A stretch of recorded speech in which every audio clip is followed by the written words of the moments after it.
Um, so yeah, as Hope mentioned in the chat, as you come in, please introduce yourself in the chat. You can put your name, where you're at, your location, and then any organizational affiliation that you might have. So thanks everyone. Welcome to this webinar, which is being hosted by Diaspora Pa'lante Collective, JUPI, Juventud Unida por la Independencia, and the Black Alliance for Peace. Yankee, Go Home, Joint Struggle Against U.S. Imperialism in the 21st Century. As we said, as you come in, introduce yourself. If anybody has any tech challenges, we have two folks supporting on text. We have Brianna, and then we also have Luz. So as you see, Brianna has their hand up. And so please chat one of them if you have any issues throughout the discussion that you need some tech support on. Thank you, everybody. So today we're going to have a great discussion, critical discussion on the joint struggle against U.S. imperialism by communities living under the U.S. empire's chokehold. We are going to have individuals individuals from Puerto Rico, Guam, Turtle Island, and then we're going to hear stories from them of resistance of the current struggles under U.S. imperialism, and most critically, the importance of the ongoing struggle against imperialism globally. So thank you all for being here so much. My name is Austin Cole. I am a co-coordinator of the Haiti Americas team of the Black Alliance for Peace, and BAP, along with DPC and JUPI, are also part of the collective campaign for a zone of peace in our Americas. So this is a campaign that launched last year in April 2023.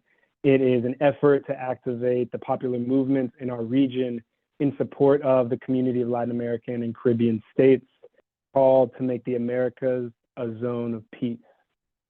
In making the Americas a zone of peace, we're informed by the Black radical peace tradition, with its focus on structures and interests that generate war and state violence, colonialism, patriarchy, capitalism, and all forms of imperialism. And so the fight for a zone of peace is an attempt to expel all of these forces from our Americas. And so when we say our Americas, that is our translation of Nuestra America. And we say that to help bridge the gap between the way that the US state uses America and describes United States as the only America, right? And Nuestra America, in contrast to that, is a term put forward by revolutionary forces in the Americas. And they've used that to assert themselves against colonialism, against imperialism, and claiming Nuestra America as a landmass stretching, from Chile to Canada and Alaska for all of the historically oppressed peoples of the region of the Americas. Right, and so we're going to hear a bunch of different stories from folks today, and learn a lot about the struggles that folks ongoing. I'm going to announce everybody as they first come up, right, for their first kind of words or remarks, and so we'll get a little bit of background. But I have Hope, Keisha, Andrea, and Erica, who are all going to give their different perspectives about this really important topic. So again, just a little bit more on the Zone of Peace campaign. This campaign that we have, that this conversation, is being hosted as a part of, has 6 core demands, right? So the first demand is the dismantling of U.S. Southcom, U.S. Southern Command, the ending of U.S. and NATO militarism in the Americas, the disbanding of all U.S. state-sponsored terrorist training facilities, opposing military intervention into Haiti, returning Guantanamo to Cuba, and ending colonialism in the Americas. And 6, saying no to imperialist sanctions and unilateral coercive measures, which we view as acts of war, right? And so I think Brianna just dropped the Zone of Peace page there, so you can see more about that. And so when we talk about the struggle for U.S. imperialism from the perspective of communities that continue to struggle against colonialism, we understand that colonialism can be defined as a system of total political, economic, and military domination of a people, typically an indigenous people, and their land by an outside group or state, right? And so as we see with examples that the speakers are going to touch on today, colonialism has never ended in the Americas or throughout the globe. right? It's shifted and it's maintained its violent aggression in different ways. And so that colonial aggression includes, violent attacks on popular masses fighting for their self-determination and sovereignty in Haiti, in Palestine, on the African continent, in the Pacific, and throughout the Americas. It also includes a corporate media apparatus that parrots propaganda and disinformation in order to serve the West. It includes the normalizing of fascistic and dehumanizing approaches to migration and humanitarianism. And it also includes the use of imperialist puppets like Kenya's President William Ruto and the neo-colonial class throughout the globe, in Puerto Rico, in this country, and in many other places throughout the globe, right? And so for us to understand that colonial relationship, or to understand colonialism, we have to understand those colonial relationships that are at play currently, and we have to oppose those in order to fight the accelerating aggressions and the genocidal impulses of white supremacist imperialism that we see currently in Gaza, the West Bank, and Lebanon, that we see all the way to the Congo, that we see in Atlanta, and far, far beyond. All right. And so before we hear from our speakers, I do just want to recognize the current moment that we're in. We are nearing the anniversary of Al-Aqsa flood on October 7th, and the beginning of this current phase of the genocide against Palestinian peoples and the genocide in Gaza by the Zionist occupation. And so in understanding colonialism as a relationship that hasn't ended, I'm gonna just open up the space by reading this poem from 40 years ago, over 40 years ago actually, by June Jordan, Apologies to All the People in Lebanon. So if you'll bear with me, I'm just gonna read this for us to start. It's dedicated to 600,000 Palestinian men, women, and children who lived in Lebanon from 1948 to 1983. Apologies to all the people in Lebanon. I didn't know, and nobody told me, and what could I say or do anyway? They said you shot the London ambassador, and when that wasn't true, they said, so what? They said you shelled their northern villages, and when UN forces reported that that was not true, because your side of the ceasefire was holding since more than a year before, they said, so what? And they said they wanted to simply to carve a 25-mile buffer zone, and then they ravaged your water supplies, your electricity, your hospitals, your schools, your highways and byways, all the way north to Beirut, because they said this was their quest for peace. They blew up your homes and demolished the grocery stores and blocked the Red Cross and took away doctors to jail, and they cluster bombed girls and boys whose bodies swelled purple and black into twice the original size and tore the buttocks from a 4-month-old baby. And then they said this was brilliant military accomplishment. And this was done, they said, in the name of self-defense. They said that this is the noblest concept of mankind. Isn't that obvious? They said something about never again. And then they made close to 1 million human beings homeless in less than 3 weeks. And they killed or maimed 40,000 of your men and your women and your children. But I don't know. And nobody told me. And what could I do or say anyway? They said they were victims. They said you were Arabs. They called your apartments and gardens guerrilla strongholds. They called the screaming devastation that created the rubble, that they created the rubble. And then they told you to leave, didn't they? Didn't you read the leaflets that they dropped from their hotshot fighter jets? They told you to go. 135,000 Palestinians in Beirut. And why didn't you take the hint? Go. There was the Mediterranean. You could have walked into the water and stay there. What was the problem? I don't know, and nobody told me, and what could I do or say anyway? Yes, I did know it was the money I earned as a poet that paid for the bombs and the planes and the tanks that they used to massacre your family. But I'm not an evil person. The people of my country aren't so bad. You can expect but so much from those of us who have to pay taxes and watch American TV. You see my point. I'm sorry. I really am sorry.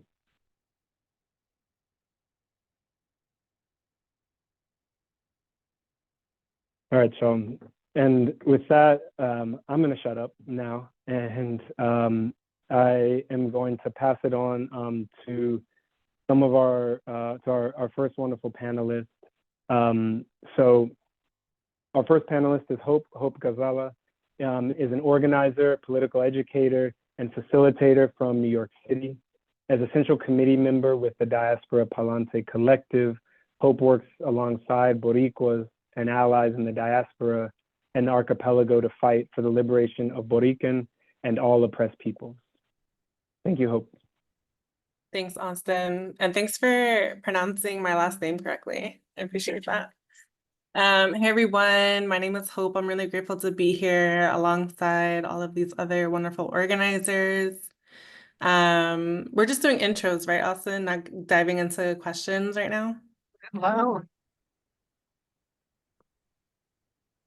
I'm sorry about that. I should have read off the first question so you can start. I'm just gonna do the intros as we go along. So Hope, the first question is, what does it mean to you and your community to continue fighting against U.S. imperialism? And that's gonna be the question for everyone as I introduce them.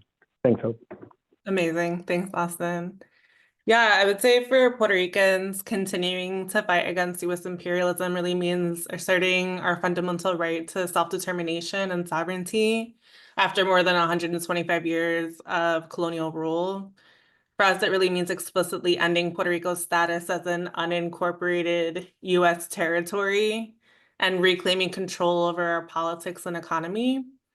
In the Diaspora Pa'lante Collective, we're working to educate diaspora communities about Puerto Rico's colonial status and mobilize support for independence amongst Puerto Ricans, but also our allies. We organize cultural events, political education workshops, and really mobilize for solidarity campaigns to keep our diaspora connected to the current struggles in Puerto Rico.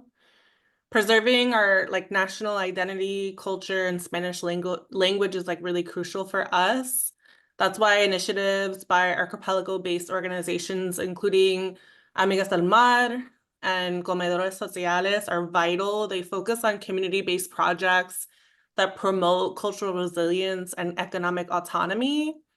For instance, Comedores Sociales has been instrumental in establishing community kitchens that not only provide food, but also serve as hubs for cultural exchanges and resistance. We're also really resisting forced assimilation and cultural erasure.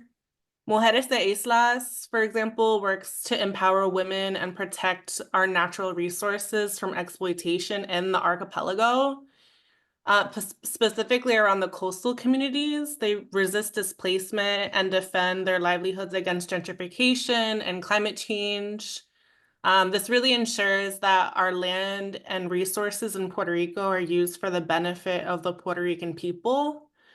So this ongoing fight is really essential for our cultural survival, economic prosperity, and political freedom overall. It's really about dismantling the structures of colonialism that have shaped every aspect of Puerto Rican life, from our economy to our environment to our very identity. By continuing the struggle through grassroots organizing and direct action, we really honor the sacrifices of generations before us and work to secure a truly sovereign future for generations to come after us. And so, in essence, our fight against U.S. imperialism is a fight for our very existence and the right to determine our own destiny. Thank you.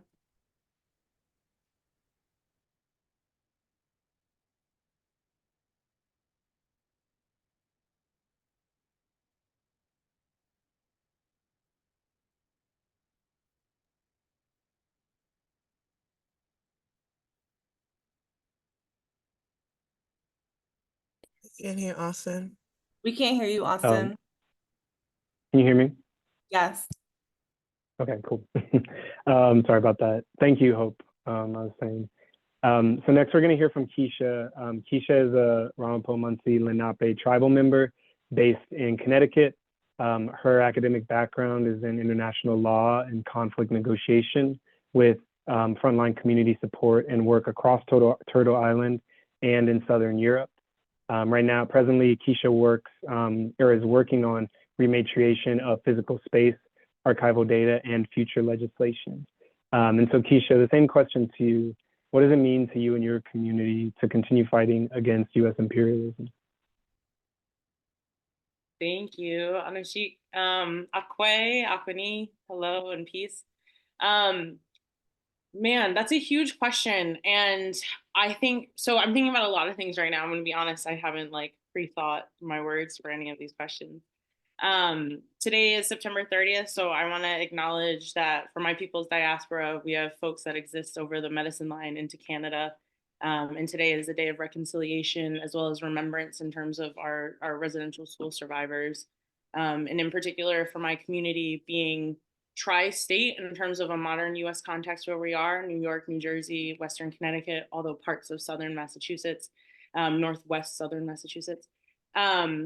I will say that we are also a nation who has a deep history that it's really hard to unpack in terms of a social context as well as a historic one.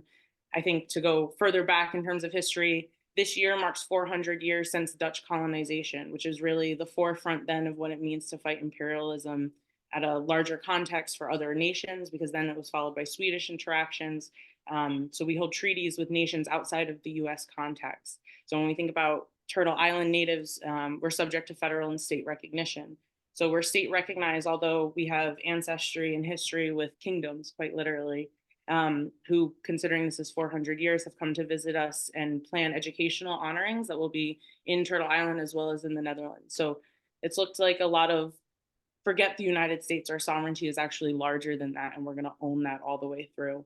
Although while opening up a kind of painful history, obviously. And so from that 400 years, I want to also unpack that. So in southern New Jersey, there's a location called Vineland. And at one point, Vineland was a colony, and it was also home to a feeble-minded school in which many Nanticoke Lenape, so a sister nation of Ramapough, and our Ramapough youth were held captive in and ultimately a part of a eugenics study. And this was under Henry Goddard. So again, when we think about Europeans who have settled in the United States, Henry Goddard was an avid eugenicist, and our study, which is now held by Rutgers University, which is its own level of a problematic imperial reality of academia and militarization of space and human bodies. But that study and those tests that were done essentially on our intimate genetics and otherwise has been used at Ellis Island for immigrant control moving forward, and then has been adopted by the US Army. So in many ways, I think there's this felt understanding among some of my elders and some of our youth that our bodies were quite literally used to perfect the US imperialistic system. So for us to fight back on that also includes addressing all of the layers that you mentioned earlier, Austin, because I want to go in and I want to add Ford versus Mann, which is a national case that happened under President Obama's first term against the EPA, but in particularly against the Ford Motor Company, as they had dumped toxins, among other things, like Agent Orange reactants all across our territory. And we're one of the only nations, regardless of federal or state recognition, to take on such a large entity. But ultimately, we're met with a lot of coercion in terms of educational realities, among other things. And there's now an HBO documentary about that level of our fight. So it looks like a lot of healthcare. It looks like a lot of making sure we survive, as well as, again, making sure we move correctly in terms of community and avoiding lateral violence that has seeped in so deeply from an imperialistic layer to how we even recognize one each other as people who have survived.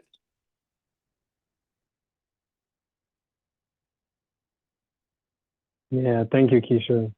And yeah, highlighting just a couple of things that you both mentioned around survival and the importance of surviving. So we're going to pass it next to Andrea, to talk about who is here to talk about Guam.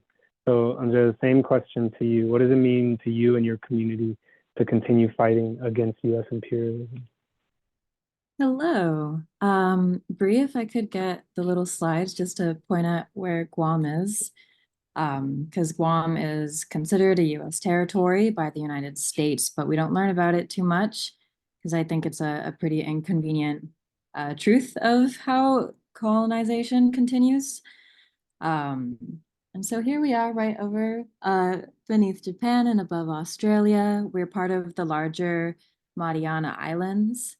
But the US only considers Guam their property in that way. Yeah, in the northern as well, but there's different political statuses of each. So for me my community to continue fighting against US imperialism, I think it's important to also like know the scope of it, that even before the US took over Guam, it was also colonized by the Spanish from the early like 1500s. So it's been about 400 years as well, similar. Right now, the UN classifies it as a non-self-governing territory, which they have also agreed is a continuation of colonization, even if we're going by their metric. And currently the US Congress maintains unilateral control over Guam, so we don't have any representatives in the Senate and no presidential vote. And I think that trying to be, I guess, goal-oriented and how we continue to fight. And so it means like working for self-determination. It means working for demilitarization, because the military holds like 1/3 of the land on Guam still. And as well as pushing for economic equality, because again, it's a place that's completely controlled by the states without respect of the people there, including our Chamorros. So it's something that needs to be addressed under US capitalism. And then human and environmental health is another important one. So there's also a lot of pollution caused by the US military, and there's a lot of health neglect as well. There's a lot of uninsured people, and there's military dumping, and they test bombs all around, cut down our forests so that they can build shooting ranges. And cultural preservation is another important thing that we're working for. So similar, it's a lot of assimilation towards the US states. They prevented us from speaking Chamorro in schools, and I think my grandfather's generation. And because it's a hard place to live as far as housing costs and finding jobs and work, and no longer having access to food sovereignty in the way that, Chamorros did forever before Spain and the US came. It's just a lot harder to live there. And so that's another reason that people move away and things get lost. So I think it's trying to rebuild a lot of that.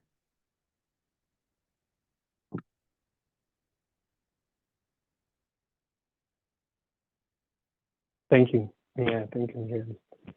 And so finally, we're going to have our fourth panelist, Erica Keynes. So Erica is a writer and organizer in Baltimore and the DMV. Erica is a field operations and membership coordinator for the Black Alliance for Peace, a member of the Black Working Class Centered Ujima People's Progress Party in Maryland, a co-editor of Hood Communist, and founder of Liberation Through Reading, providing African children with books that represent them, and my co-coordinator on the Haiti African team. Go ahead, Erica. Same question to you one more time. What does it mean to you and your community to continue fighting against U.S. imperialism? Yeah, that bio is just getting longer and longer, I fear. I deeply, deeply appreciate that you opened with June Jordan and that poem. Admittedly, I was emotional. It's like, how do you follow that? But it also made me think of how do we understand imperialism as Africans here within the empire? And I think that really brought it to light. And I think coming in after the speakers who came before me, I think there's ways to make connections.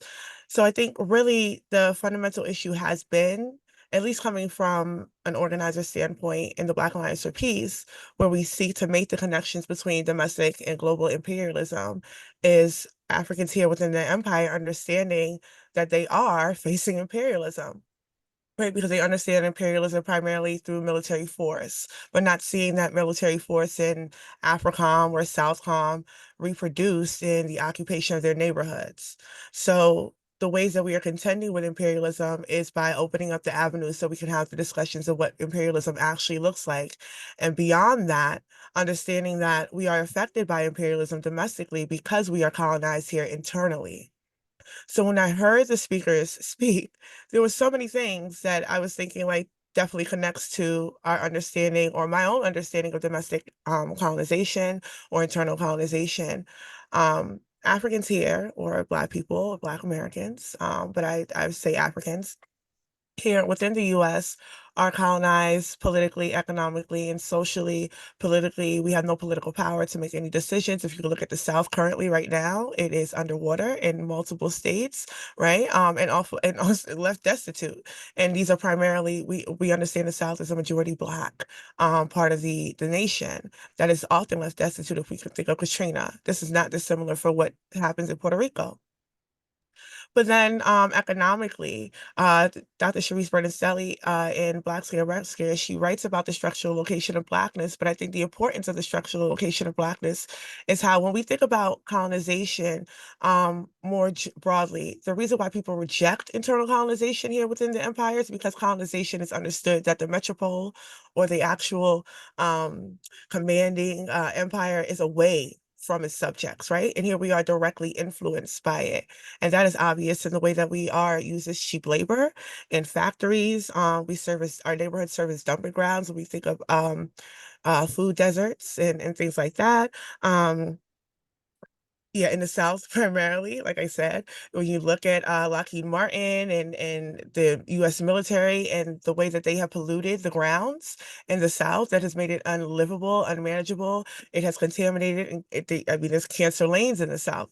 And this is primarily because of this economic factor and the structural location that allows for our people primarily to get the short end of the stick, right? And then when we look at how our conditions are manifested is controlled through that social force of occupation, right? We see these cop cities spreading out across the country. That is a control of those, what we are essentially repressed, right? When we look at the way that they are trying to contain us. So the way that we explain or expose imperialism is by exposing our internal colonial conditions here within the US. And that way we're able to make the connections of what's happening in Guam and what's happening in Puerto Rico and and what's happening throughout the world, especially in Lebanon. How do we understand our conditions and one and the same? And so that brings us home, or I think that brings us closer to understanding imperialism as a domestic force and not just a global one.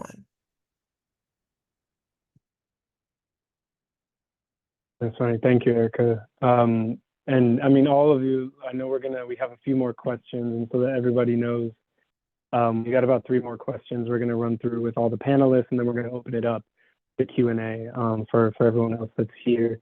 I do just wanna highlight, as you all were talking, so many similar things, right, that you brought up around health, around contamination, around militarization, around economic kind of stagnation and control and occupation, right? And it reminds me of what Walter Rodney wrote. For folks who know the Guyanese historian Walter Rodney, that colonialism by design sabotages and underdevelops the social, political, economic, cultural systems. And so everything that you all mentioning, I mean, I don't think it is by design, right? It's not a coincidence that many of the things that you all were saying resonate with one another.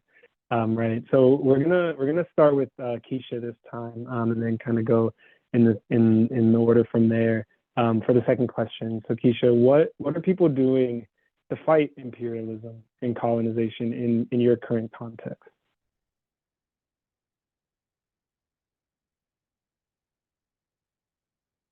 You're on mute.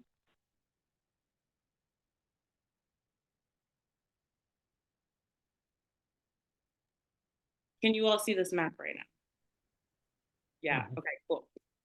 So I'm gonna talk a little bit about what I do and what I've been working on with some comrades as well as other indigenous folks. So sovereign science is essentially like my thought baby and frontline baby when we think about ecocide and ongoing battles. And I say ongoing because it's also a part of how we view the land that we're ultimately attached to. And I've grown up thinking of land as a savior and not something to simply destroy, and that is a part of us, right? So coming out of different frontline spaces, the desire to build deeper proximity to land, but also to understand that our options on Turtle Island for land are reservations, national parks, super fun sites in terms of extreme ecocide, and then private owned properties and or academically owned spaces.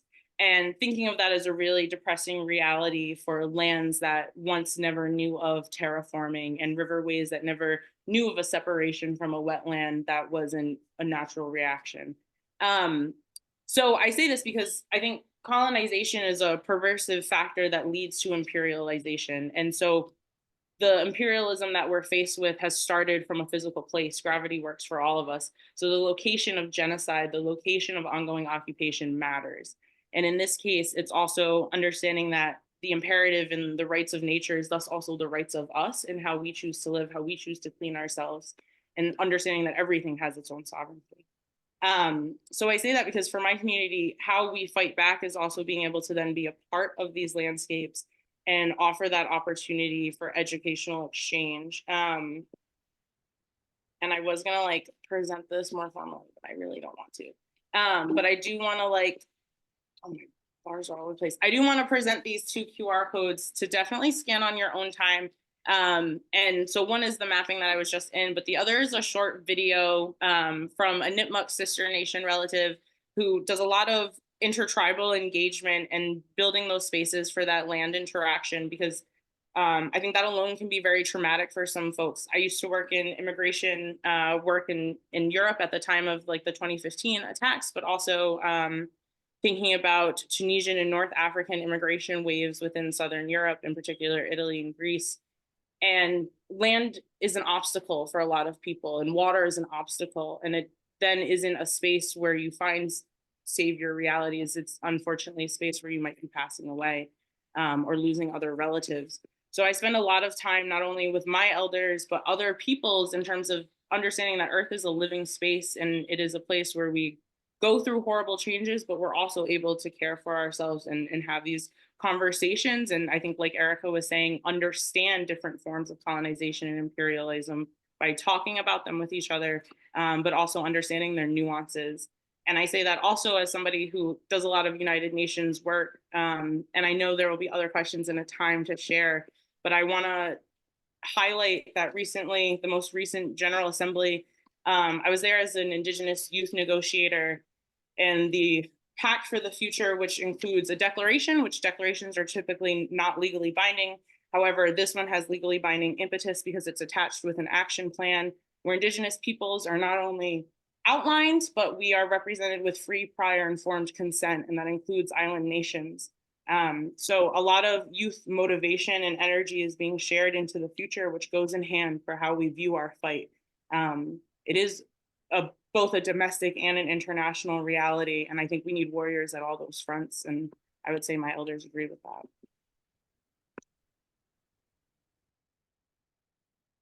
Yeah, thank you, Keisha.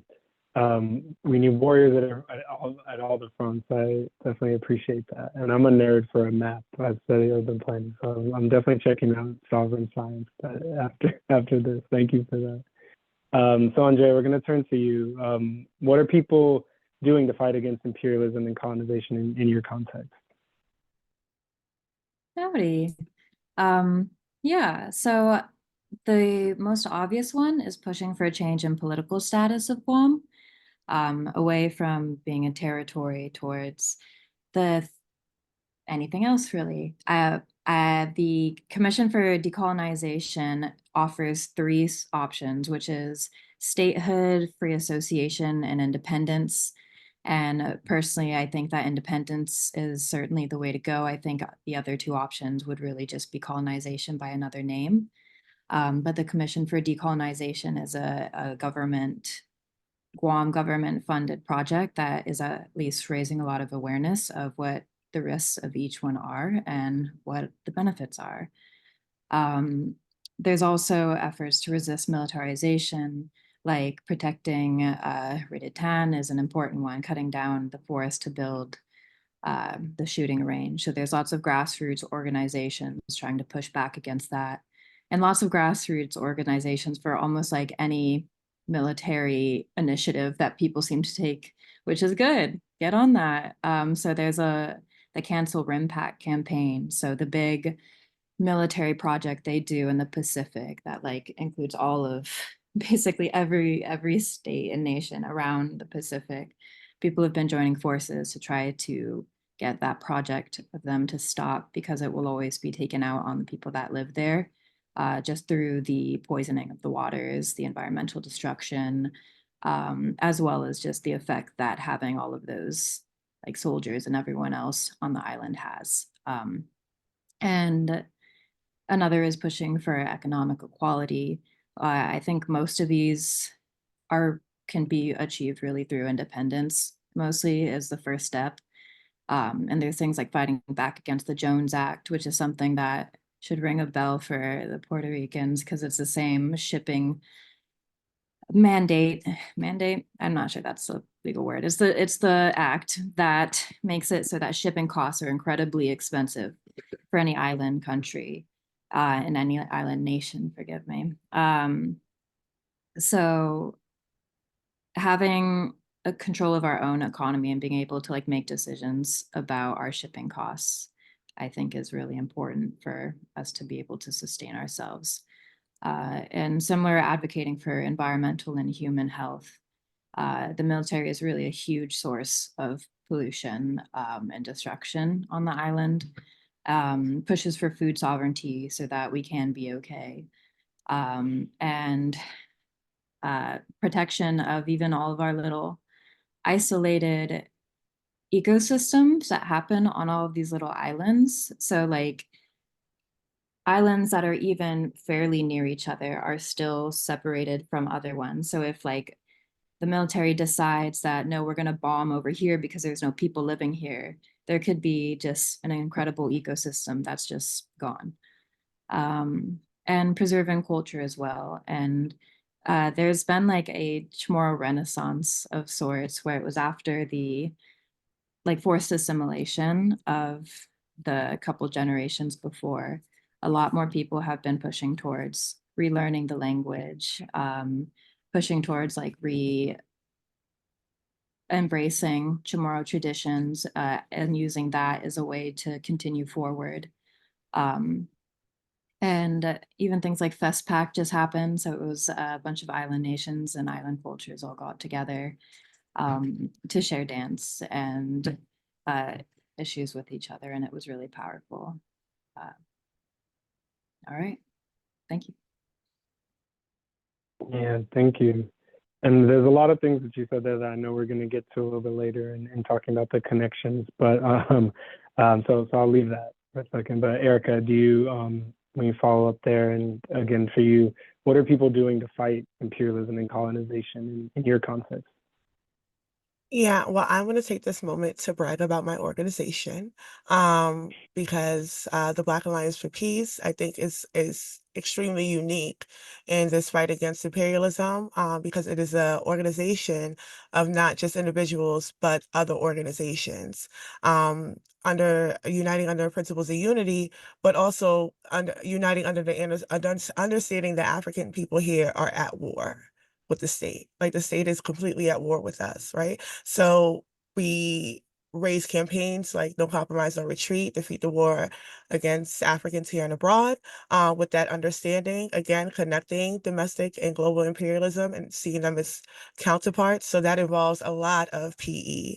That involves a lot of the on-the-ground work with organizations, not just here, but also abroad. And then connecting what our struggles look like. And also being clear on what imperialism is, right? Because I think there's a general understanding that imperialism only looks like military force, right?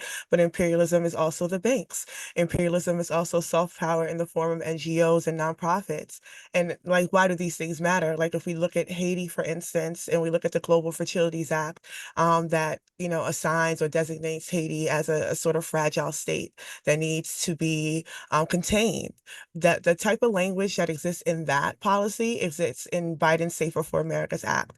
And in those ways, when we highlight these things, when we highlight or we challenge the Democratic Party or the Black leadership class, we raise the contradictions about what's actually happening to us in this state. I mean, surely we can acknowledge that there are, right-wing factors that are happening and that are, especially globally, there is an uptick in fascism on the right wing, but then it's also important, especially the way that BAP has been consistently clear that all of what we're seeing globally has been facilitated by liberal forces, has been facilitated primarily by the Democratic Party here.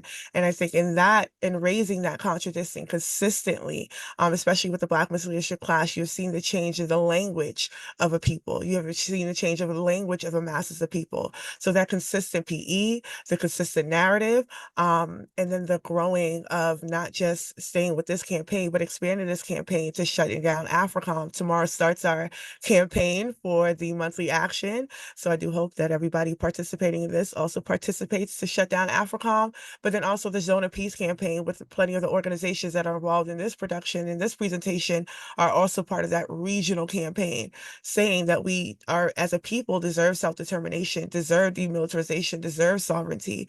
So raising these contradictions and highlighting that our struggle is not indifferent from what we're seeing, and that the primary contradiction is imperialism, and this is what it looks like in all forms, and this is why it needs to be defeated, and it will be defeated, is the work that we have been consistently doing. Yeah, thank you for that, Erica. Powerful. I do want to highlight one thing you said at the end is we're fighting for what we deserve, right? And I think that's what everyone has also talked about here right now, for dignity, right? For self-determination, and against that force of domination. Yeah, so thank you for that. And actually, I will just highlight, since you mentioned June Jordan in the last one, we know that in 1983 or 1982, Ronald Reagan called up the Israeli prime minister and told him to stop bombing Lebanon. And so we see our current Democratic president and vice presidential candidate who could very easily do the same thing, who could very easily stop this. So I do want to highlight what you said as well around raising that contradiction with the Democratic Party, and that the Democratic Party today is to the right of Ronald Reagan, right, in many ways. So thank you for bringing that up too. So Hope, do you want to close us out on this question around what are people doing to fight imperialism and colonization in your context? Absolutely. And I'm going to take Erica's lead and pat the Diaspora Pa'lante Collective on the back to answer this question. But in Puerto Rico and in the diaspora, we're engaged in a multifaceted struggle against U.S. imperialism. So the Diaspora Pa'lante Collective has been organizing events, actions, protests, workshops in the diaspora. We educate Puerto Ricans about the current issues in Puerto Rico and fundraise to support workers and communities in the archipelago. For example, recently, we raised hundreds of dollars to support striking Suiza dairy workers in Puerto Rico, helping them meet their needs while organizing for better healthcare from their employer. And while that could be seen in a really reductive manner, that this, like, as just a solely anti-capitalist struggle, the Suiza Dairy Company is just one of many foreign-owned companies in Puerto Rico that have a stronghold on Puerto Ricans' daily essentials, like milk, as well as Puerto Rican workers' livelihoods.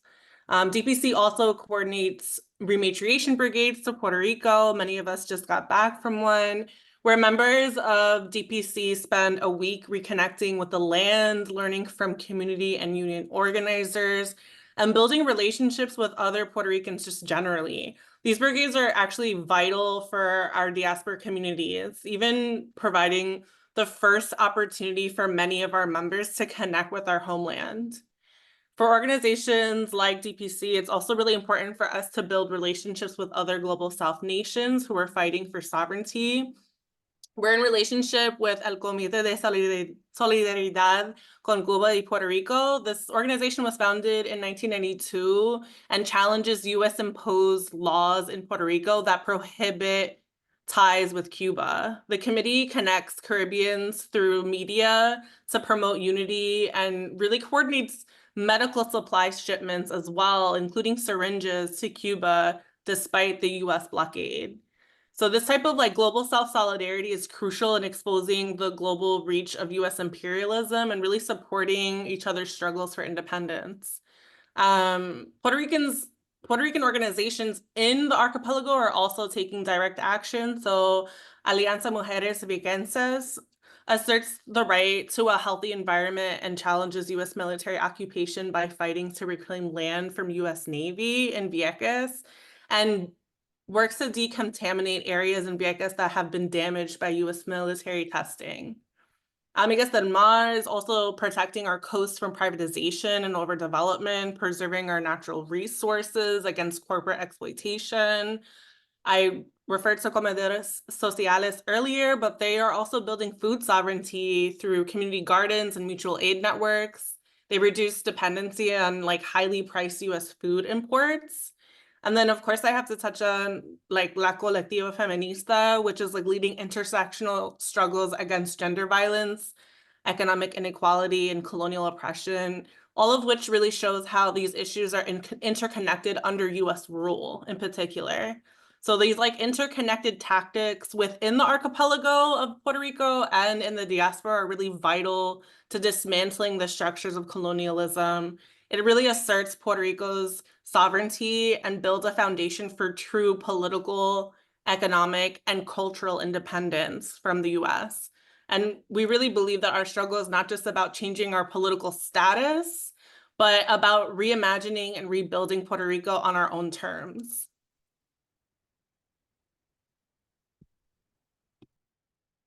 Yeah, thank you, Hope. And I think something that resonated with a lot that everyone was saying and that you just mentioned was really rebuilding on your own terms, right? And overcoming that the total domination, right, of US imperialism, where all of these things are manifesting, and being able to define that for yourselves. So we're going to move to the next question. And so here we're going to talk go into a little bit more depth around what are the challenges that your community is experiencing in the fight against imperialism and colonization. And so let's start with Andrea, if you want to go, and then we'll go to Erica. Howdy. Yeah, thank you. And Hope, that was very well said. The rebuilding on our own terms is a pretty good summary of all of these fights for independence. And as far as the self-determination struggles on Guam, it's down to the fact that like all laws on Guam can be overturned by Congress, by the US Congress. They were denied representation again, and the Constitution is selectively applied to Guam as well. One of the examples of that is trying to use the amendment to have no racial discrimination be used against Chamorros holding rights. And so then they were changing like which group of people could vote to be have a change in political status. The militarization, it holds about 1/3 of land there. The US considers Guam to be a first strike community in a lot of ways. It's over to the east, and so it's used as a military base for aggression directed at Asia, and that has gotten Guam hurt in the past. In World War II, we suffered through Japanese occupation, and white people were evacuated while Chamorros and everyone else were not. And that's another thing they don't teach you in schools about that. And I would, there's reason to believe that they would do that again if it ever got bad. And again, the environmental destruction is just ongoing. Military gentrification is another big issue on Guam. So people who have military stipends often have more for housing than just people who are from Guam and work on Guam. And so that means that housing authorities will then cater to the people with the high income for it. And so that's another way that people get kicked off of Guam. And for health concerns, there's a lot of uninsured people. It's harder to get like your traditional foods as well. There's cultural loss from the colonial education system that would wipe out languages and not teach us anything about ourselves and just adopt American school education. There's language loss. There is yeah, it can be tricky living under them. Yeah, thank you. I'm sure you could have kept going on and on. So I appreciate that. Erica, same to you. What are the challenges in the fight against imperialism and colonization? So I can speak to the Baltimore context more specifically. Currently, right now, the city of Baltimore, close to 20% is impoverished in the city. Housing is depleted. The healthcare is absolute. The education system, if there is in the winter, there's no heat. In the summer, there's no air. Many of these public schools have been closed and have been replaced by charters. Charter schools are encouraged. There's a plethora of food deserts. The public housing has been closing one by one. And then also within that is the 1033 program, which allows military grade weapons to the Baltimore City Police Department, including 2 HBCUs in the city, Morgan State and Coppin State University. All have access to those weapons and tanks that you see when we have protests that pop up on the street. There's also Operation Relentless Pursuit that puts federal policing into the city, along with 6 other cities across the country, including Detroit and Albuquerque, New Mexico, and I think Columbus, Ohio, etc. There's also the Deadly Exchange Program, the infamous Deadly Exchange Program that does training with the IDF. Which is ongoing. Also, in addition to the training, the high schoolers are sent, African high schoolers, no less, in these public schools are sent to Tel Aviv in a summer program for a cultural exchange. So they get indoctrinated with Zionism and all of that. And then the Johns Hopkins University has its own private police force that beats the street. There's an impending cop city that's $330 million and a $1 billion jail. That's the current conditions. And the people in the city are not unaware. The actual problem and challenges is not the conditions itself. It's the propaganda that removes the people from understanding with clarity their conditions. Because it's not that people don't know, but can people decipher? And how do people come into consciousness is always the question and the challenge for us. People do not come into consciousness on their own, right? So that is the work. Because what does it mean that these are the conditions? And this is a predominantly Black-run city. Black mayor, Black city council, Black police chief, all of it. Black. And these are the conditions for Black people. So what do these things mean? And that is primarily the challenge. When we are up against the Democratic Party or people that's saying that we have to be practical and pragmatic and vote for these people who are perpetuating these conditions day in and day out domestically, let alone the genocide that they're perpetuating globally. They're continuously doing this. And then people are saying, well, it could be worse, as opposed to looking at what's happening here. The challenge is Project 2025 without addressing what's happening in 2024. That is ultimately, consistently our challenge in getting our people to understand that, in addition to theories that are not working theories that are coming from people who are tied to no organizations, that have no interest in organizing, and primarily because they stick to particular theories that say we do not have to attach ourselves to this struggle or that struggle or that struggle because these people don't like us, right? So these are the challenges that we are up against in the conditions, because this, ultimately we can say, yes, this is the truth.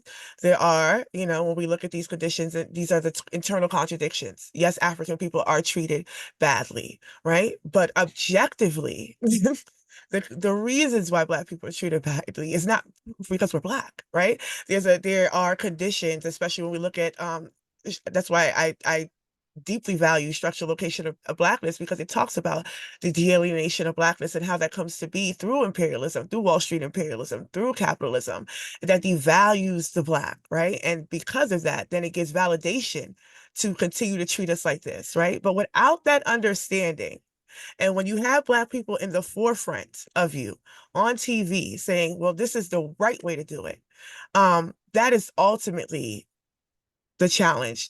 But I think the more that we are chipping away at these contradictions, the more that we are confronting these contradictions, I think that it is becoming easier for people to come into acceptance of certain things like imperialism and what that means for them in their everyday life.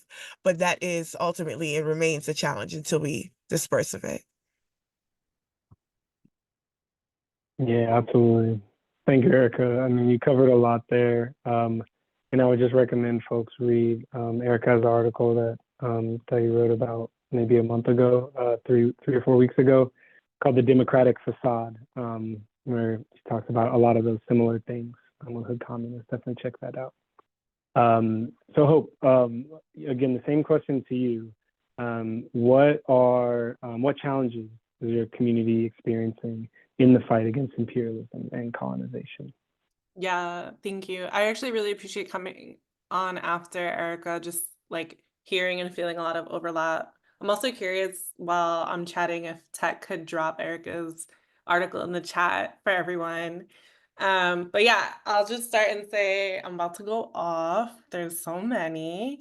And that the Puerto Rican struggle against US imperialism really is just like a complex web of interconnected challenges. Firstly, Puerto Rico grapples with a crippling $70 billion debt and over a decade of economic recession. This crisis is really exacerbated by predatory lending practices and the repeal of like corporate tax incentives without any support from the US to address the repercussions of doing so. This has really led Puerto Ricans' financial control to be handed over to a US imposed fiscal control board, which is known as La Junta. La Junta's austerity measures have deepened poverty and inequality in Puerto Rico, creating an environment in which foreign corporations can further exploit Puerto Rican land and people. Also, the privatization of essential services, including Puerto Rico's electrical grid, has been disastrous. Companies including Luma Energy and Genera PR, imposed by La Junta without the consent of the Puerto Rican people, really exemplifies this exploitation. Luma has failed to modernize the electrical grid for years now, leading to frequent power outages that cost lives. Genera PR markets natural gas as clean energy, but it's really a fossil fuel industry that contributes to climate crisis and really exploits Puerto Rico's necessity for energy. Andrea touched on this earlier. US laws, including the Jones Act, continue to deteriorate Puerto Rico's economy by restricting trade to be transported on US ships. This restriction really increases the cost of imported goods to Puerto Rico and limits the use of less expensive and more efficient foreign shipping options. Essentially, it allows the US to take advantage of their restriction by inflating the cost of essentials that Puerto Ricans have to buy. Also, Hurricane Maria in 2017 really exposed Puerto Rico's vulnerability and the US government's neglect over Puerto Rico. The storm caused over 5,000 deaths, although mainstream media will tell most folks that it's like about 3,000. And it really devastated infrastructure in Puerto Rico. Federal aid was both insufficient and corruptly mismanaged. FEMA's $3.9 billion for power restoration led to little progress. And studies show that Puerto Rico received significantly less aid than US states that were facing similar disasters. The actions of Luma and Genera PR have severe environmental and health consequences on Puerto Rico. The fossil fuel industry is directly responsible for the devastation of hurricanes, including Maria. The lack of reliable electricity really affects people with underlying health conditions who depend on electricity to survive. This neglect by Luma, Genera PR, and La Junta has led to significant suffering and loss of life. I also want to touch on US corporations practicing disaster capitalism in Puerto Rico, capitalizing on the aftermath of climate disasters, including Maria, to really further their interests. La Junta's policies, including Act 60, have brought in capitalist vultures seeking tax breaks, leading to disaster gentrification. This even has resulted in like skyrocketing property values and rents, forcing many Puerto Ricans into homelessness and exile outside of the archipelago. Airbnb and other short-term rental industries have stolen nearly 25,000 homes in Puerto Rico, turning them into vacation rentals and further displacing Puerto Ricans. At this point, Puerto Rico's population has shrunk by over 16%. Since 2004, more Puerto Ricans now live in the US rather than the archipelago. This exodus has been accelerated by climate disaster and economic hardship. It's really led to the draining of human capital in Puerto Rico. And it really, like, simply put, leaves fewer residents in Puerto Rico to combat the unjust conditions imposed by the US.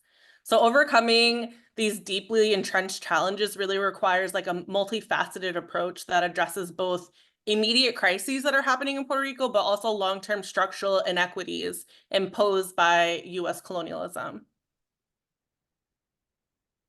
Yeah. That's right. Thank you, Hope. And just underlining that last point around addressing those immediate crises and the underlying structures. I mean, I think these days it is crisis after crisis, right? I think Erica mentioned just a couple of the things at the beginning of her remarks. And I do want to mention the connection too to what Keisha mentioned earlier with the colonization having a location, right? And you being able, you identify just several locations, right? Several corporations, several specific things where those issues of imperialism, of colonization come to bear, and they kill people. It leads to suffering. It leads to loss of life, right? As you mentioned. So thank you for really bringing that home. So Keisha, to you as well on this question of the challenges that your community is experiencing in the fight against imperialism and colonization. Yeah, wow. I guess going after all of you all just now brought a few different things into mind, and also I guess starting with one that is something that I'm sure various comrades have heard me speak about, but thinking of this desire for the US to have an ideal prisoner of war camp, an ideal reservation, hasn't really ended. And I see the doctrine of discovery as ongoing when we think about Puerto Rico, when we think about Samoa, when we think about Guam, when we think about Hawaii, the Aleutian Islands, and all other forms of control essentially for island nations that the US has tried to extend their real power upon land usage at. Because that is right. When we talk about American Indians or we talk about tribal law, we're not talking about Alaskan Natives. We're not talking about Hawaiians or island natives. So that period, if you will, of the opportunity of reservation or tribal nation as a form of status for my colleagues on here has been gone, right? However, the process of still trying to create a prisoner of war camp or a reservation is still ongoing for those home nations. And so I say that with also the segue that for my nation, considering historic eugenic studies, also being a part of, again, Dutch colonization meant we were also part of Dutch trade and slavery. And so we are multiracial people. And for the US, that has always caused a problem, because the worst thing you could be in Indian country or in American Indian lands is to also be Black. And we see that via most federally recognized tribes, and prior to being federally recognized and even after, accepting Jim Crow as a statute that would be a part of their constitutions and laws, and things that are still slowly coming to the forefront when we think about anti-Blackness and other realities across Turtle Island. So we see with our nation a challenge is the reality of multiracial, and race being a category that's created, causing an issue for how we choose to practice our ethnicity and our spiritual components, right? And again, that form of survival not being viewed as also a form of indigeneity until it comes to things like NAGPRA. And so I mentioned NAGPRA in the sense of the Native American Graves and Repatriation Act, which is actually solely something that is for federally recognized tribes. There's very little leeway for state recognized folks, although slightly also understanding that the entities like Smithsonian and other museums have their own statute and forms of laws that do include state recognized people.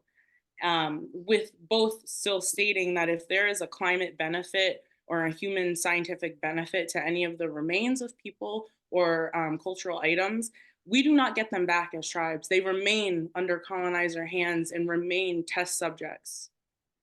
And so that form of violence remains a challenge for trying to rematriate and then return, right? How do you understand how to culturally return if you're not able to also culturally rematriate something that has been stolen and change the narrative around that, as well as understand the materials and understand what land should look like and be able to do for you and vice versa.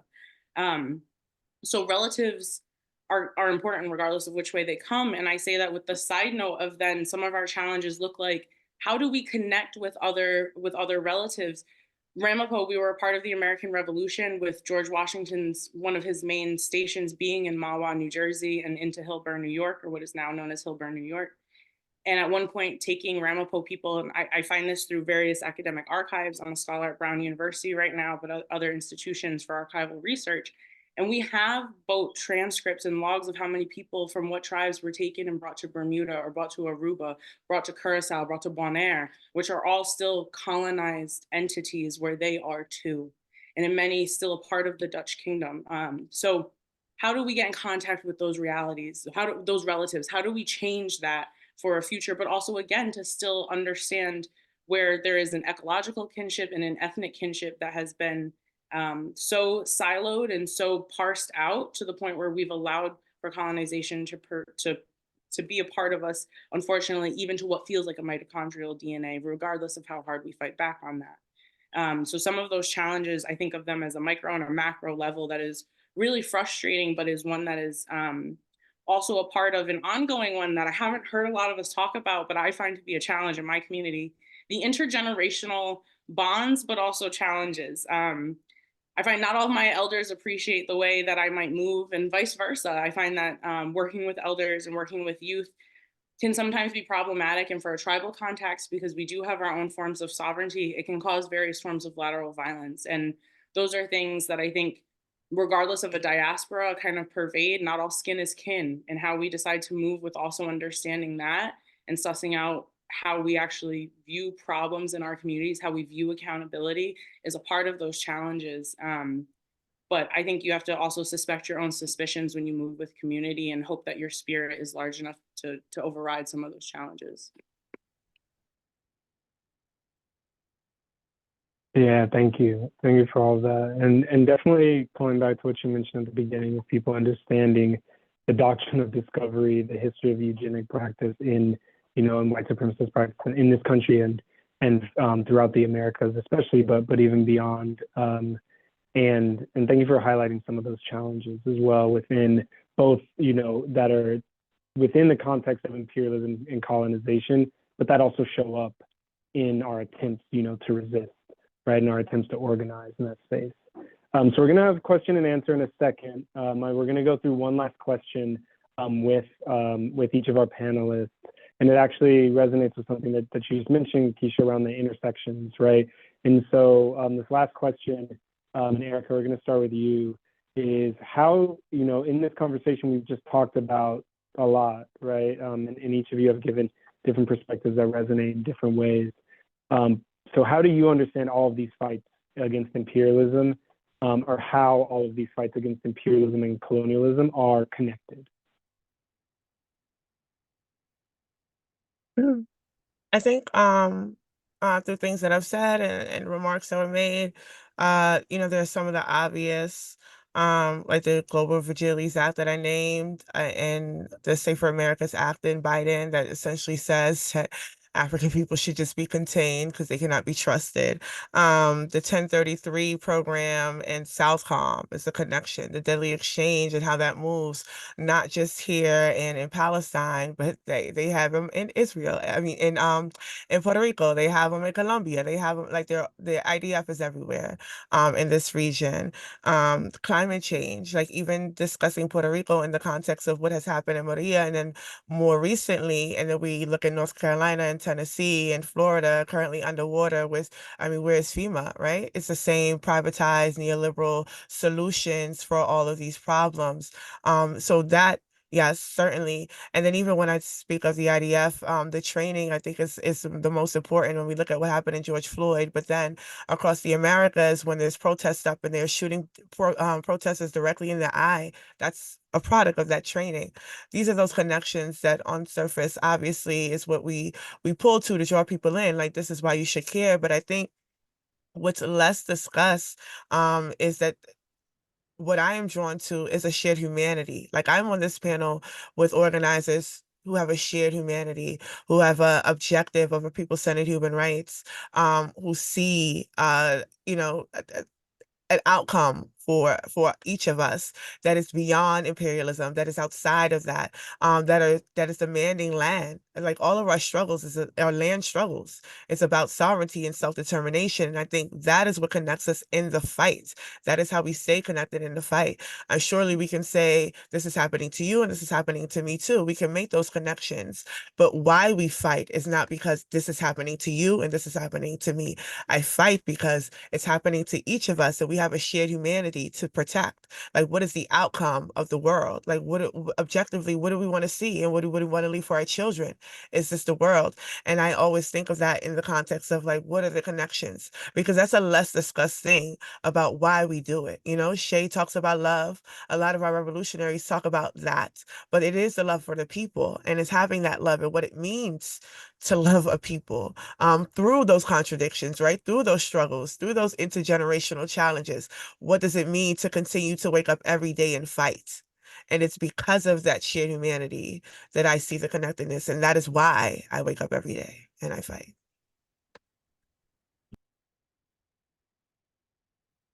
Thank you, Erica. Hope, the same question to you. Yeah, I just want to say I'm quite distracted every time I have to go after Erica, just like absorbing all of Erica's wisdom. But +1, everything Erica just said, and also just like naming that Puerto Ricans are the largest ethnic group within the United States military, and that is not a coincidence. And the preying on and objectifying of the Puerto Rican people to harm our comrades and other people who share our struggles is a major issue. And that is like a major intersection in developing like anti-imperialist struggle. So just starting off with that and just understanding that the struggle against imperialism and colonialism across the global South are really interconnected generally. Forming a unified front against US expansionism and colonialism is an imperative. Even just this short panel, just thinking about all of the macro ways that we have overlapped and like shared histories and suppression, economic exploitation by the United States, denial of democratic rights by the US, environmental degradation, cultural erasure, and generally land dispossession. I think one thing I'll just end on is like building solidarity between our movements and maintaining mindfulness that the US itself is a white supremacist settler colony is crucial to our success. The solidarity across these like distinct but interconnected struggles really strengthens our collective fight against US imperialism. And this unity really allows us to share strategies for resistance, learn from each other's mistakes, amplify each other's messaging, and just most importantly, in my opinion, rejuvenate each other's revolutionary optimism. Recognizing that our connections enable us to really confront US imperialism as a global system rather than isolated like local issues. That's really important for our success and creating a more powerful resistance to achieving decolonization and sovereignty for all people impacted by US imperialism. So I'll leave it there. Yeah, thank you, Hope. Keisha? Yeah, I was just kind of thinking, my first like training, if you will, is conflict resolution. And I realized very quickly at the Nicaraguan and Costa Rican border that my chosen conflict was one of the environment. But I also think about conflict resolution as a field in which we're looking for patterns, whether we know it or not, kind of similarly to folks that might be in STEAM or STEM. And those patterns are typically one of a spectra. And within that pattern, if you're looking at a pattern of violence, there's another side to that spectra. And for me, that other side is the solutions. And I think there's an interconnection between all folks of colonization and fighting back against imperialism, because we're on that other side of that spectrum. We always have a solution, whether we know it or not. And it's once we come together in unity that we realize a lot of our solutions are aligned. And I think there's a lot of various fields around terrorism as a term and or who is associated with terrorism. But when I think about just the definition as an international lawyer, it's to instill fear that is not only just on a human to human bio basis, like a biological reaction, but it's also within economics and it's embedded in a system, education, everything becomes terror. And when I look at colonized people, we're not terrorists anywhere on the planet. And we actually don't ever try to impose fear, but we instead try to impose insane levels of dignity that I think is really palatable at this point in time for where we are. And so, yeah, I think we're all connected because our solutions that are, thus land back, quantum forward. We've already built a peaceful future. It's a matter of making sure that we actually all physically get there. Over there.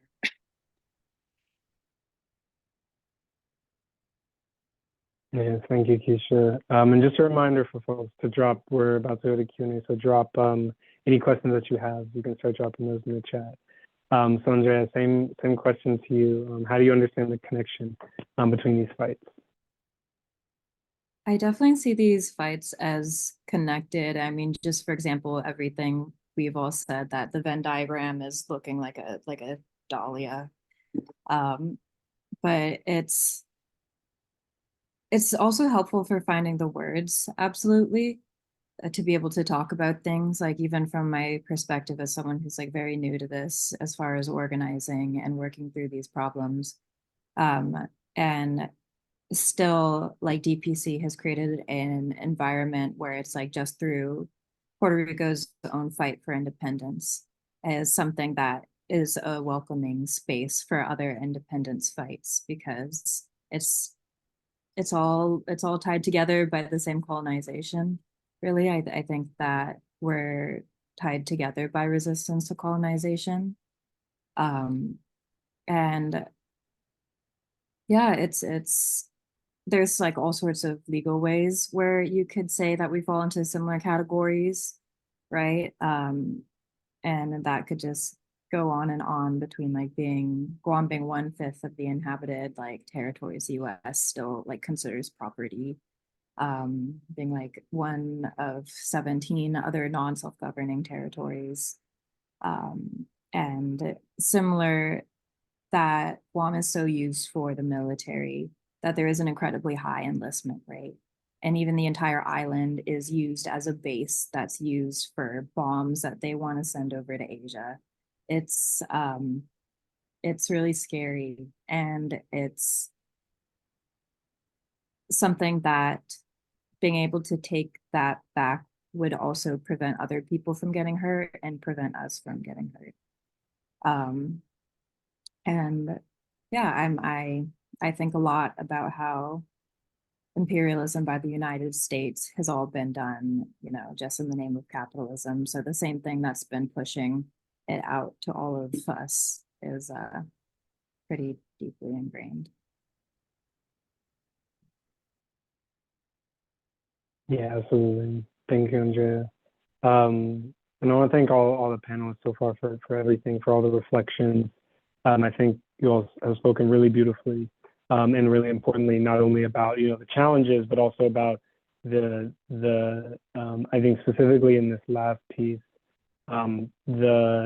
it is not sort of an idealist form of kind of togetherness and hopefulness that we bring together, but actually a fact that we are all tied together in struggle, right? That struggle is, from a material standpoint, it is our own liberation. It is our liberation, is collective liberation, right?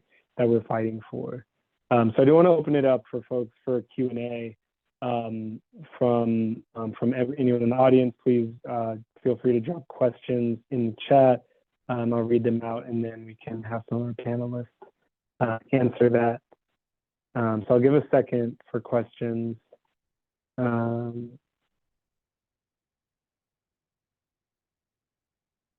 Let's see. If not, I have a few more that I could throw out at people as well. But I know we're also coming up on time. So Michael has asked, how do we combat attempts to break up the international solidarity that folks here just talked about? So how do we combat the attempts to break that up? Anybody, feel free to just, that if anyone wants to take that one on first.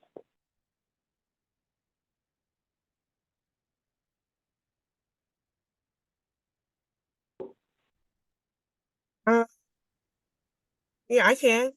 You tell the truth. That's pretty much, I mean, that's as simple as I can make it. But the attempts to break up international solidarity are feeble at best. They work primarily, and I think I talk about that in the piece, because there is a thing happening, I think I mentioned, where there's a bit of a sort of, it's not even the calling out of anti-Blackness so much as it is a strategic anti-racism that is on par with a sort of identity reductionism, where people are just reduced to who they are and not any of their political leanings or policies, right? So nobody has to actually investigate the internal contradictions of a place. They can only just name, look, Black people were mistreated here, so no more support. And in case of point, what's happening in Lebanon. Earlier today, I've seen that there has been conversations around African that appear to be indentured workers, women mostly, who were left essentially for dead by their by upper ruling class and rich and wealthy Lebanese people. And the class itself was dismissed to just say that all of Lebanese people are now guilty of being racist because this particular thing in a particular context of class, which is not discussed, happened. Because this is not something that doesn't happen when we look at the history in Japan with the women of Korea, or what's happening in Nigeria currently with the wealthy women in there, and that, so this is a matter of class, not so much that, but that is why I said I value the framework of structural location of Blackness, because I think it does put into the context that there is a class dynamic that is happening that validates the mistreatment of Black people, and that is not happening simply because it is Black. We've seen this happen with Cuba in 2021, I believe, when the uprising happened, and then everybody ran to say, oh, this is because Cuba's anti-Black. And then, lo and behold, you scratch the surface, you see the USAID is connected to this, you see that NED, the National Endowment of Democracy, is connected to this. So these are not genuine things that are upholding. And then when you go to Cuba, it's African as hell. Like Cuba's an African country, right? And there are Africans there that will talk to you and speak to you when asked about their conditions. They understand it clearly, and they are there every day fighting on those conditions. But then in a sort of Western context, we take that and we say, well, we know what racism looks like here. So clearly that is what's happening there, with the removal of the context that these people have rights. We don't have rights here. We have no rights. We don't even have the right to movement, right? We can't even get on a train and, jump a turnstile, right? So I think that these are things that are really significant in the way that if we continue to tell the truth, be honest about these conversations, that yes, we can acknowledge that what has happened to those African women is messed up and it's wrong. But there's a context in which it is happening that does not say that we should now abandon Lebanon in this time, And I also think in telling the truth also means to going back to that history, connecting our struggles. This is I think in this post-Obama era, I cannot recall in any historical text of our where we did not have when we did not have strong internationalist ties. And the fact that we have cemented, Africans succeed to cement themselves into the American project and see themselves as Americans, as patriots, right? When we say, oh, we're going to war. I'm not going to war. The US government is going to war, you know? So the fact that there's so much we and us involved in how the language in the United States also interferes with these internationalist ties and the way that we can understand our connections, because then it signifies us against them. It puts us on that framework. And the propaganda around that language that we see on MSNBC and CNN and Fox News, where they say Iran is bad and China's bad and Russia's bad and everyone's bad. Not us, though, not the US. Right? So then it's always, it puts us in that framework of us and them, and it breaks international ties. It breaks people's ability to even engage internationalism in good faith. And yeah, I think that that's really what the struggles have been. Well said. Anybody else want to jump in? Yeah, I would love to. I completely agree with what Erica said, and I would say be mindful that these are tactics of the state. Don't let the state distract you from your intention and overarching goals.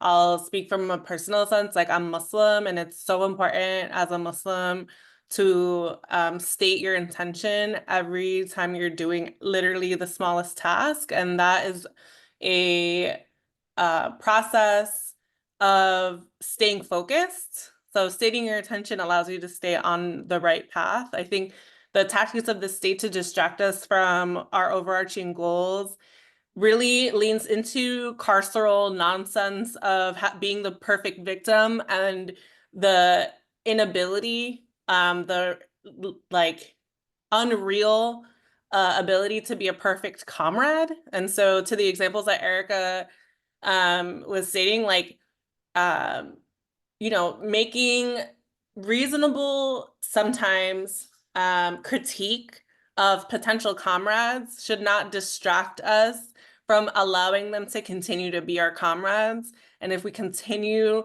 to seek perfect victims, we will never be able to build larger solidarity and strength for our larger goals. Oh, that's right. Keisha, did you wanna say something as well? I was just jumping around in the chat. Some people might see me typing like a psycho. Because there was one question with regards to ongoing electoral politics and processes. And I'm not sure if that was relating to the fact that it's an election year and, you know, whatever surprise that may bring. But one thing that's been on the forefront of my mind in regards to that question or thought bubble was the ongoing pandering for the Native vote that has opened, which is, I think, an arguably more diverse vote than the Black vote, given the various layers of recognition, history, and everything else. But it also then causes for problems because Kamala has gone with Waltz, who has already violated indigenous sovereignty within the state of Minnesota via Line 3, which has extended into Line 5 from Anishinaabe to Menominee lands. And all of that is going unchecked right now. And there's this really, I think, creepy excitement of Natives because if Waltz is elected, then we have in Minnesota the first indigenous governor just by virtue of it happening.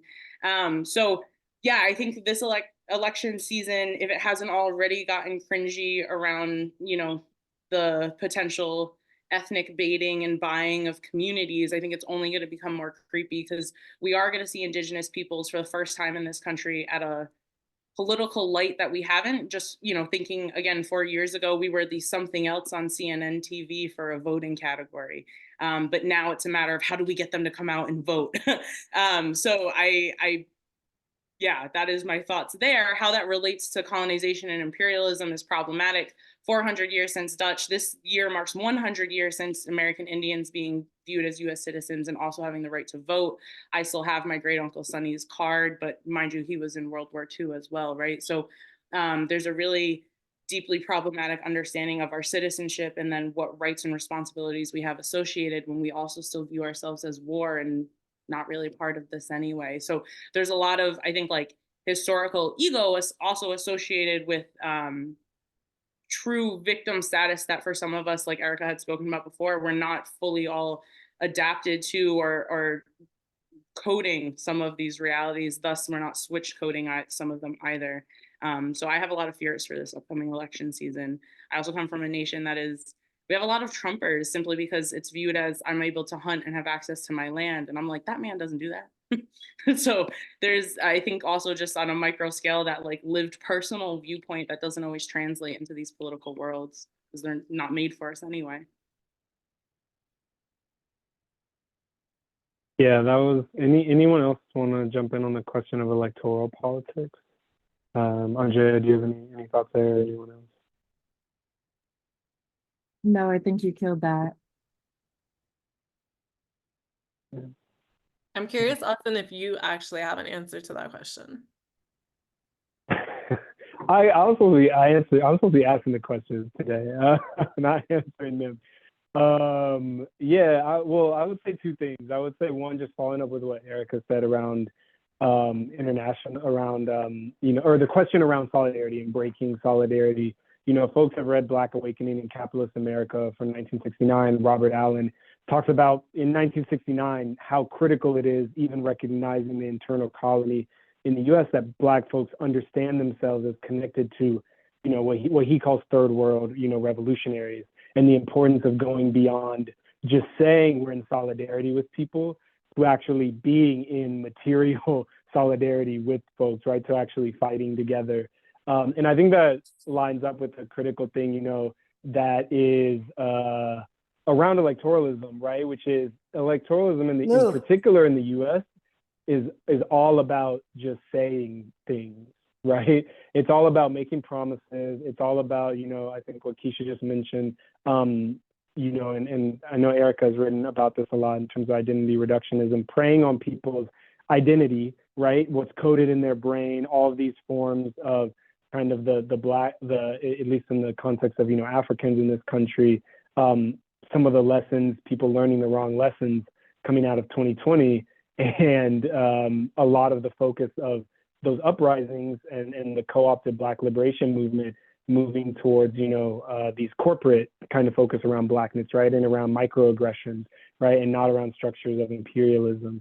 And so thinking about the way that electoral politics preys on those understandings or those misunderstandings that we have about our own identity, about who is quote unquote on our side, about who we should be supporting. I think it is, you can think about electoral politics as a form of, the way that it's practiced, at least in this country, and the way that it is celebritized, right, in this country, and really a popularity contest. You can think about it as, a form of, psychological warfare to stop people from engaging deeply, right? To stop people from making the things that all of y'all have highlighted so far, of making those connections and of building together and of resisting colonialism, and instead deciding, that, Kamala is going to be my savior because she's a Black woman, or that Trump represents me because somehow he's an anti-establishment, he's not a billionaire, but, almost billionaire, whatever, right? And all these things. And so I think for me, I really see that as, the biggest thing that we have to overcome in our communities, particularly for Africans here. I was joking beforehand, someone asked me if I was African-American the other day, and I was like, no, but I know what you mean. So yes, and what you mean is my family from this place, is my family from, my family's from Mississippi and Alabama. So yes, in that context, but there is a deep patriotism of my, the elders, mine, because they say we fought for the right to vote. We fought for XYZ thing, right? We fought to be recognized as citizens, right? And I think our task is to understand that, is to respect that, right? To respect that was the fight that they took, but to understand that we have come a long way since then. And we understand, and there were even people then that also knew, right, what was going to happen if we only stopped at voting, right? And if we only said, and even the original, the Lowndes County Freedom Organization down in Alabama, they were fighting for the right to vote, but they also understood that voting was just one single tool, right? And that's where the Black Panther symbol comes from, right, originally. And so they understood that was just one single tool in the fight against empire, right? And so I think y'all have beautifully laid out what that struggle against empire looks like today, and why we can't be dissuaded, why we can't be distracted by these electoral signs that come every 4 years, come knocking.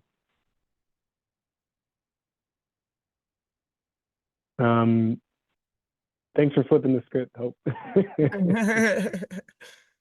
I do want to give, I know we're running low on time, so I do just want to give, if anyone has any final questions, drop it, but I do want to give a chance, for folks, Erica, Hope, Andrea, and I know Keisha had to sign off a little early. If y'all have any last words, anything you want to leave people with. Hey, I actually have a question for people listening. I was just wondering if there's any other Chamorros or Guamanians in the chat, and if you are, let me know.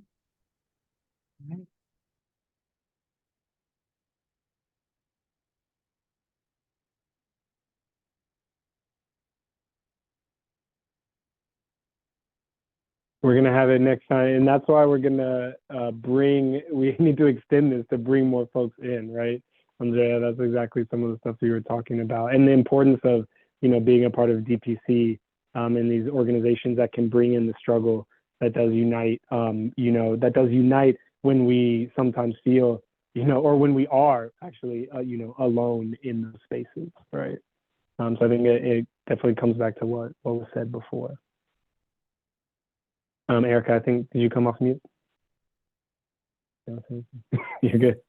Yeah, no, I mean, in terms of like last words, I don't know, I feel like I talked a lot. But yeah, I think that these are necessary conversations to have, but I do hope that people walk away and engage with Puerto Rico more, engage with the indigenous struggle more, engage with what's happening in Guam more, and not let this be a one-off. And there's information on how you can find the organizations, Black Alliance for Peace and Diaspora Pa'lante, that's going to be shared out. So I do encourage folks to look into that, support the Zone of Peace campaign that's making these connections from organizations on a bottom-up grassroots level, and continue to support the work of the organizers and organizations that are amplifying these connections that need to be made in the contradiction of imperialism.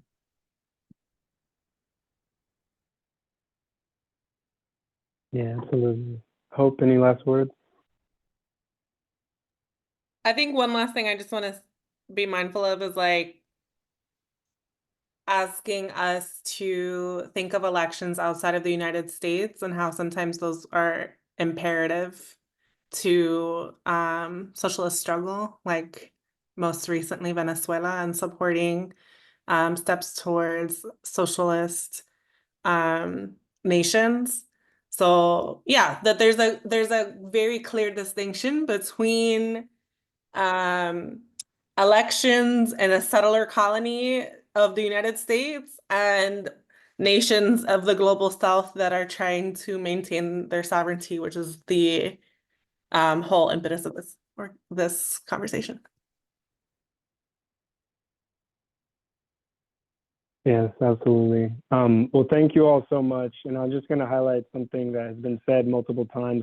Check out the organizations that are part of this. Check out, obviously, the Zone of Peace campaign, as we said before.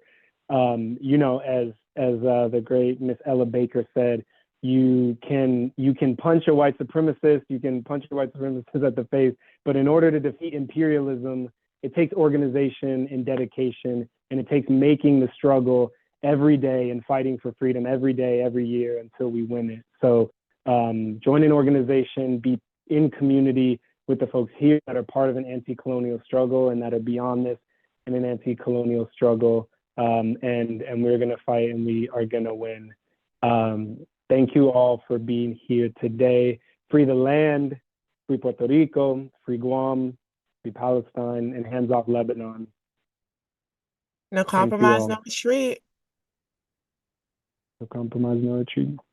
Thank you all so much. Bye. Thank you all. Peace.